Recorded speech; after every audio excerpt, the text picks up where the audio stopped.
Okay, so agreeable people are compassionate and polite. What are disagreeable people like? They're tough-minded, they're blunt, they're competitive, and they won't do a damn thing they don't want to do. So it isn't exactly that they're aggressive, although they will push you the hell out of their way if you're in the way. They're not like volatile like you are if you're high in neuroticism. It isn't defensive aggression, it's more like predatory aggression. It's dominance behavior.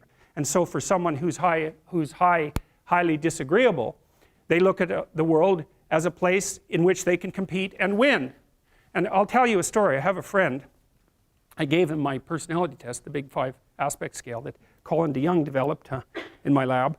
And I knew he was a disagreeable guy, and by interacting with him. I mean, he's even rude to people sort of spontaneously on the street. I actually like him quite a bit. He's very, very funny. He's also very conscientious, so you can trust him, but he's disagreeable as hell. And so I gave him this test because I thought it would be funny, and he came out as the most disagreeable person in 10,000. So reasonable in compassion, about 30th percentile, but like 0.001 in politeness. So he's extraordinarily blunt, and he'll just say absolutely anything, no matter how horrible it is. And he was often brought into corporations to sort of clean them up. So if a corporation was tilting and not doing well, they'd bring him in to find out who the useless people were and fire them. And I talked to him about that because I've had the opportunity to have to not have graduate students in my lab, for example, that weren't performing well, and I find it very, very difficult to, you know, dress someone down, and certainly difficult to fire them. I just hate it because I'm actually quite an agreeable person, much to my chagrin.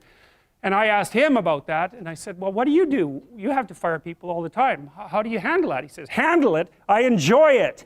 And I thought, wow, that's so interesting that someone would have that response. I said, well, what do you mean you enjoy it? He said, look, I go into these companies and I analyze the performance of groups of people, right? And in those groups, there are people who are really striving, really trying hard and working themselves really hard and being productive. And then there's these people that are just doing nothing. They're completely in the way. They don't carry their weight at all. They take advantage every chance they get. And they're always whining about why they can't work. It's like, I find out who they are, I call them into my office, and I tell them exactly what they've been doing. It's like, hit the road, buddy. You've had your run of it.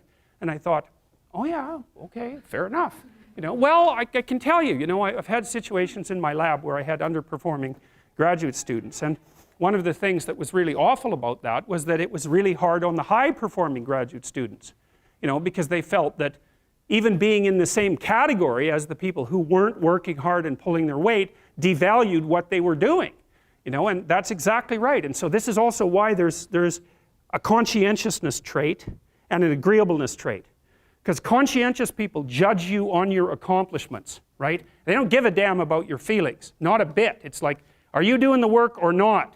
Whereas agreeable people think, well, you know, your mother's sick, and you know, you've got a bunch of family problems, and we all have to take care of each other, and it's no wonder that you're having a rough time. And like, you can't say that one of those attitudes is correct and the other isn't correct. You can't say that. There wouldn't be those two dimensions if there wasn't something correct about both of them. But you can certainly point out that often they conflict, you know, and so the demand for inclusiveness and unity and care, and the demand for high-level performance in a hierarchical structure, they're very different orientations in the world. And so it's complicated for people who are agreeable and conscientious. And actually, I think often that large corporations and large institutions of any sort run on the unheralded labor of people who are high in agreeableness and high in conscientiousness, and they're disproportionately women. And my experience in large institutions has been that if you want to hire someone to exploit appropriately, no, not appropriately, if you want to hire someone to exploit productively, you hire middle-aged women who are hyper-conscientious and who are agreeable, because they'll do everything. They won't take credit for it, and they won't complain. And that's nasty, and I think that happens all the time. And so one of the things you have to be careful of if you're agreeable is not to be exploited, because you'll line up to be exploited.